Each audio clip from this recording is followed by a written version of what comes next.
Olá, sejam bem-vindos ao Religar, que está começando pela TV Horizonte, uma emissora da Rede Catedral de Comunicação.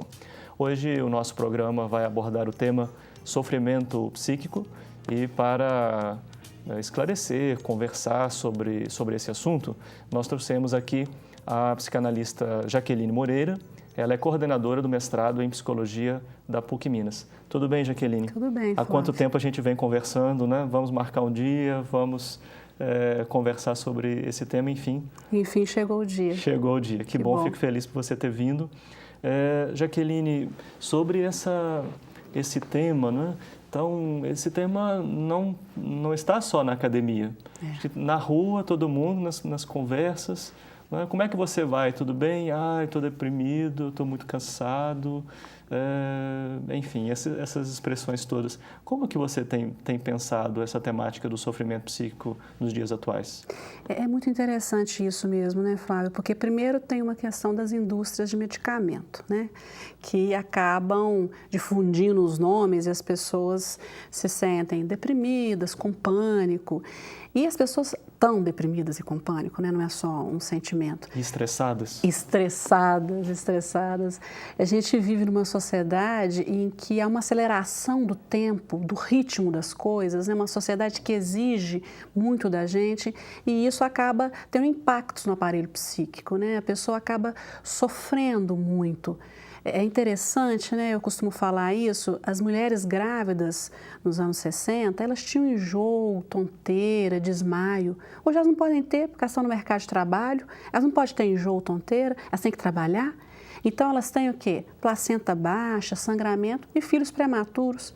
É um impacto, a gente não consegue perceber, mas quando você afasta um pouco e olha com um olhar crítico, você vê como que a sociedade atual produz vários sofrimentos psíquicos. Sim, isso está, sem dúvida, muito atrelado ao modelo de mercado, não?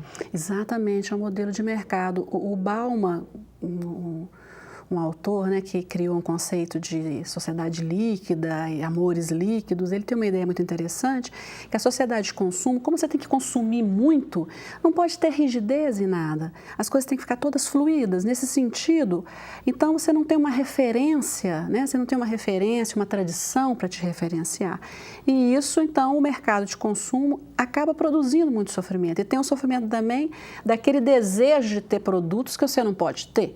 Né? O desejo dessa frustração do tênis que você não pode ter.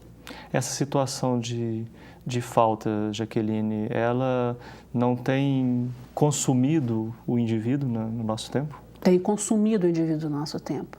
Porque a falta é uma condição humana, né? Nós somos seres de falta, nós somos seres finitos, né? Nós almejamos o infinito, nós temos a religião como uma possibilidade de busca desse infinito, nós temos o investimento no outro como essa possibilidade, mas nós somos seres de falta, nós somos seres finitos. E a sociedade de consumo, ela exacerba essa condição humana da finitude, dessa condição humana da falta, para que você busque mais, consuma mais.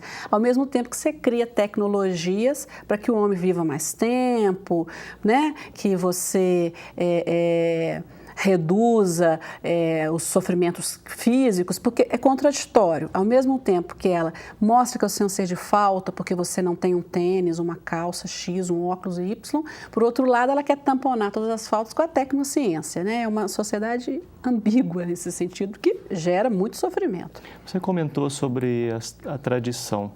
Nós vivemos num tempo em que acessamos com muita facilidade um universo muito amplo de tradições, de possibilidades. Este seria um elemento que contribui para esse estresse na vida contemporânea?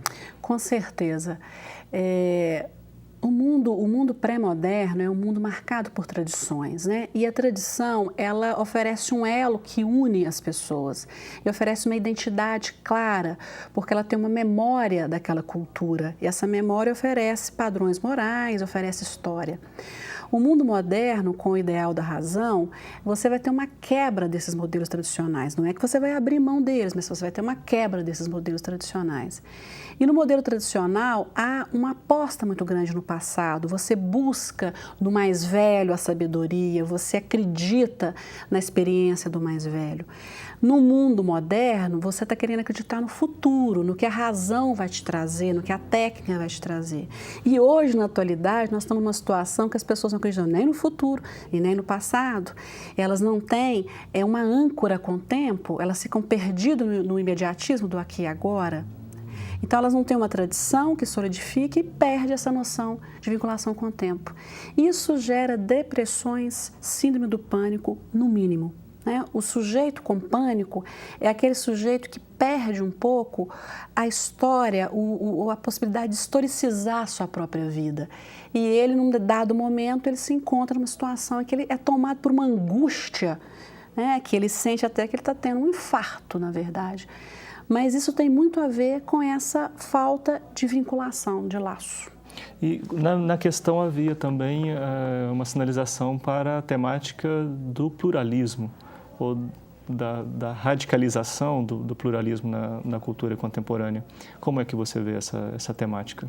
A gente tem que sempre ver as coisas de uma maneira complexa, Porque, claro que a gente tem ganhos, A gente tem ganhos com pluralismo, tem ganhos com reconhecimento da diferença, tem ganhos com a técnica, mas a gente nunca pode ser inocente de achar que os ganhos não têm preço, Então, tudo tem preço. Então, ainda que seja interessante essa liberdade do plural, ela é interessante, mas ela te deixa sem referência. E às vezes, então, as pessoas podem tomar pequenas referências como verdades absolutas. Caímos no relativismo, então. Caímos no relativismo, exatamente. Quando você comentava esse último ponto, é importante destacar. Quando nós falamos desses problemas da contemporaneidade, não necessariamente estamos com saudade de um passado qualquer que seja. Exatamente, exatamente. Isso é muito importante, porque fica parecendo que a gente está fazendo uma crítica severa hoje e com uma saudade imensa do passado. O passado tem problemas como o presente tem problema e o futuro também. O que a gente tem é que entender quais são os efeitos no sujeito do mundo hoje, para poder ajudá-lo de uma maneira mais clara. Então, hoje, a gente tem 3 quadros psíquicos que são muito comuns, que é o síndrome do pânico, a depressão e a toxicomania. A busca pelas drogas como uma saída para essa angústia dessa vivência atual. Então, não é que o mundo hoje seja pior ou melhor do que o passado. É um paradigma diferente, é uma organização diferente, que, portanto, produz efeitos diferentes. E obriga que nós tomamos posições diante disso e vamos enfrentar essas questões e acolher as pessoas com seu sofrimento. Em alguma medida, o problema das drogas, ele é enfatizado como um problema de polícia. Mas o que você deixou transparecer agora é que a questão é bem maior. Por onde é que passa esse problema? Flávia, é muito interessante essa pergunta, porque o que acontece? É preciso que a psicologia se preocupe com os problemas sociais, e a gente tem essa psicologia, sobretudo na Universidade Católica, a gente tem esse projeto dessa preocupação com o social, porque ainda que o sofrimento seja de um sujeito, ele está implicado, ele está incluído dentro de um universo social. Então, a questão das drogas, ela tem uma questão legal, sim, tem um atravessamento jurídico, a gente não pode negar isso, mas existe uma questão, o que leva aquele sujeito à droga? Em que condições que a gente vive, porque a gente tem que pensar também que são vários tipos de drogas. A gente tem as drogas que são as drogas ilícitas e tem as drogas que são as drogas das medicações, que as pessoas acabam se drogando, com as medicações também. Então, existe as pessoas sentem uma angústia muito grande, um vazio muito grande. E a droga parece que vai responder a isso, só que ela aumenta o vazio, ela aumenta a angústia. Então, apesar de ser um problema legal, sim, é preciso fazer uma intervenção jurídica, mas não podemos esquecer que o sujeito humano, ele é complexo, ele é sobredeterminado, você tem determinações de vários âmbitos, psicológicas, médicas, jurídicas, religiosas, você tem vários atravessamentos nesse sujeito, Então, não é uma questão só policial. Há alguma possibilidade de educar para a convivência com este vazio? Nossa, Flávia, essa pergunta é difícil, viu? É difícil, porque... Não como é que vamos educar, mas existe alguma possibilidade? Talvez, assim, a gente pudesse deixar para o próximo bloco essa questão, que aí dá um tempinho para a gente articular, não é? Nós estamos conversando com a psicanalista Jaqueline Moreira sobre o tema sofrimento psíquico. E o Religare volta daqui a pouco, após o intervalo. Até já.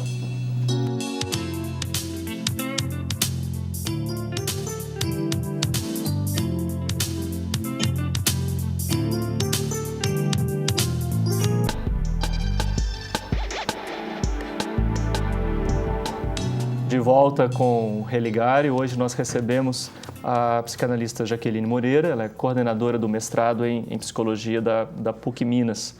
O tema do nosso programa de hoje é o sofrimento psíquico e você pode também participar enviando uma mensagem, um e-mail, um comentário, até mesmo uma pergunta através do religare@tvhorizonte.com.br. E eu mesmo abro a caixa postal e posso responder a sua mensagem ou também passar para a professora Jaqueline.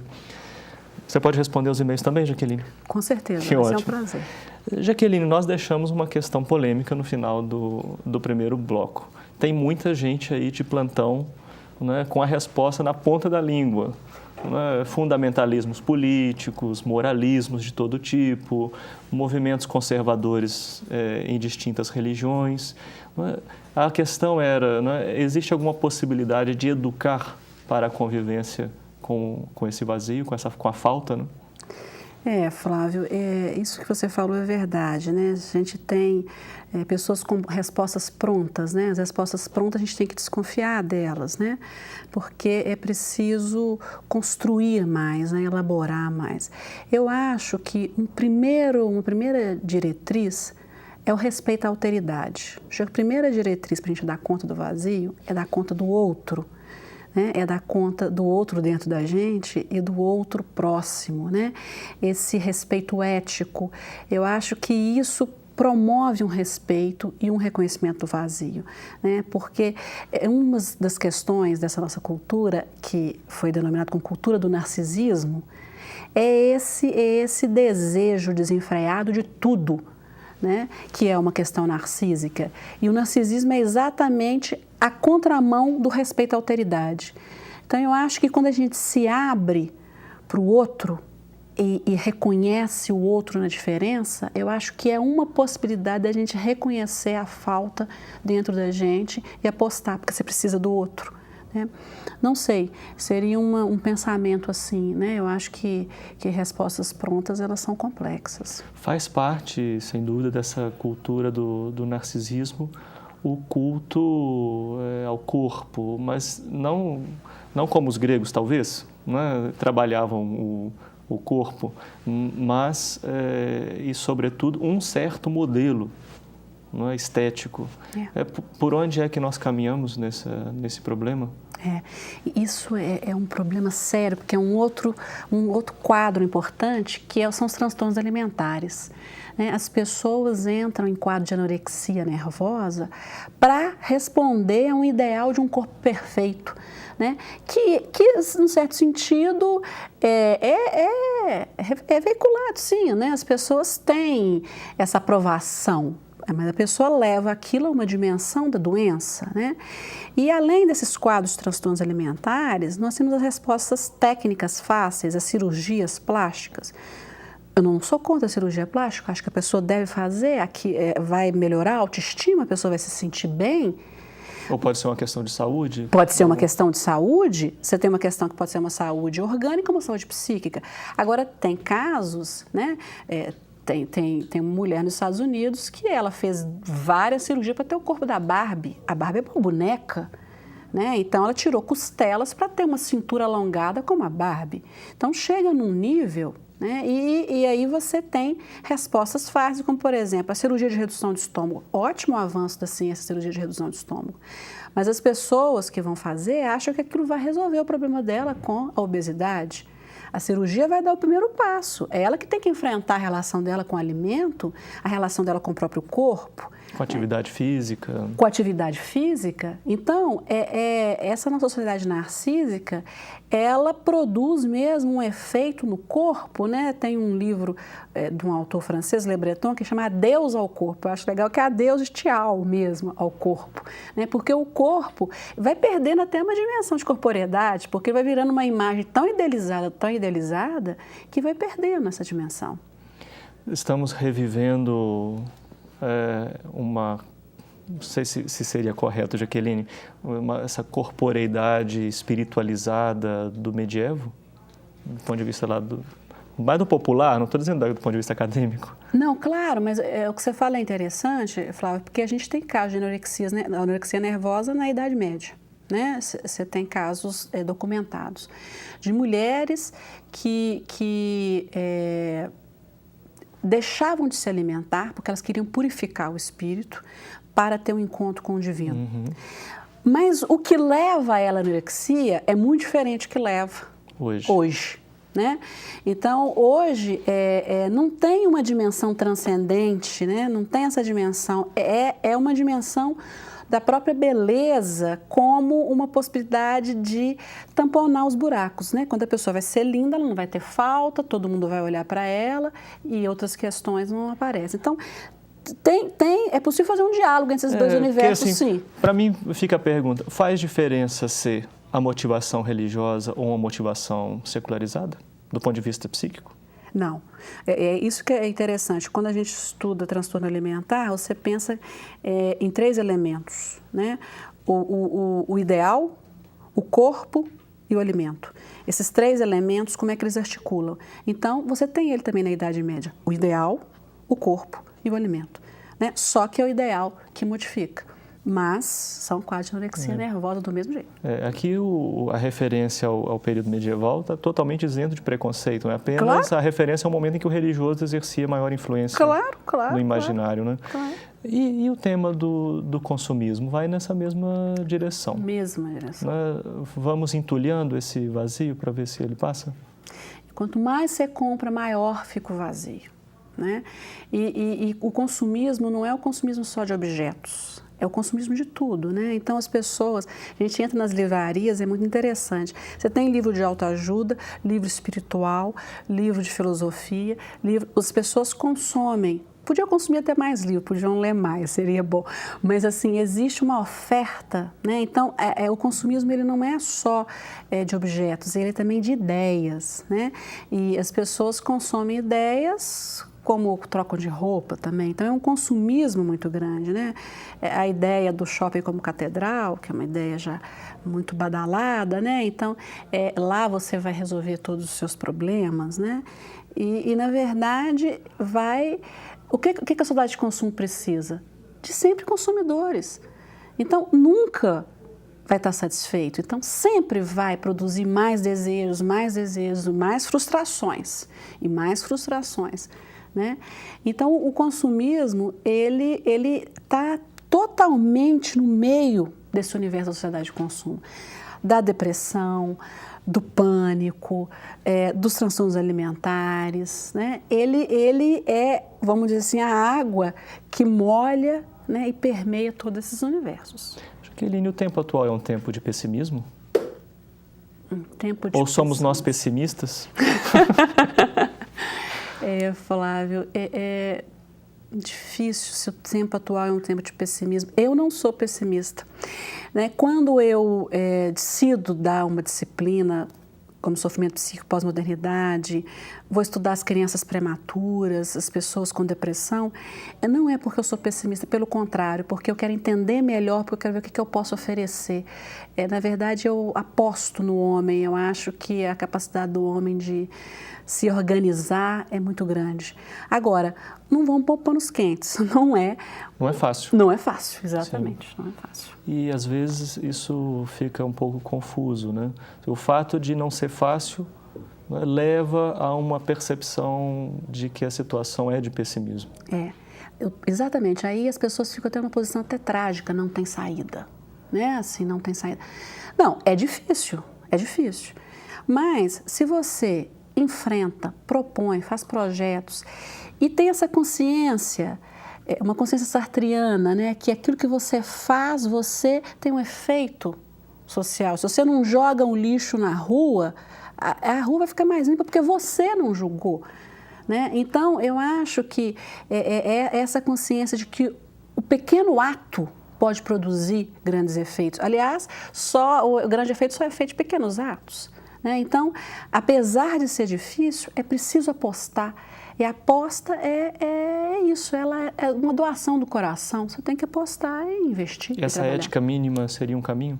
Essa ética mínima seria um caminho. Uma ética de uma aposta, uma ética de um respeito à diferença, de um reconhecimento da diferença, seria um caminho. Você, mais de uma vez, se referiu, eu sei que você está com uma pesquisa sobre os prematuros. Você relaciona essa pesquisa, toda esta problemática? Eu relaciono, eu falei anteriormente, né, que as mulheres grávidas antes podiam desmaiar e hoje elas não podem desmaiar porque elas têm que trabalhar. E lá no mercado de trabalho não é possível a mulher ficar desmaiando, tendo enjoo. Então, ela tem sintomas que são sintomas orgânicos produzidos por uma alteração hormonal que ela não pode ter. Então, esses sintomas vão aparecer de outra forma, né? Os sintomas, eles precisam se manifestar e se manifestam de uma forma que acaba produzindo o nascimento prematuro dessas crianças, né? E isso gera um outro campo de sofrimento. Sim, a situação da mulher na sociedade contemporânea é bastante difícil, não? É bastante difícil. A condição do humano é difícil, né? E da mulher é muito complexa porque a maternidade é um campo muito importante, né? E o mercado de trabalho, você tem leis que as mulheres vão ter licença maternidade, são avanços para amamentação, mas de qualquer forma é difícil acolher. É bom quando a gente termina assim, tem muito mais ainda que falar. Agradeço muito, Jaqueline, a sua presença. Agradeço também a você que escolheu ficar conosco ao longo dessa conversa sobre o sofrimento psíquico com a professora Jaqueline Moreira. Nós vamos ficando por aqui. Um abraço muito cordial e até o próximo Religare, Conhecimento e Religião. Obrigada, Flávio.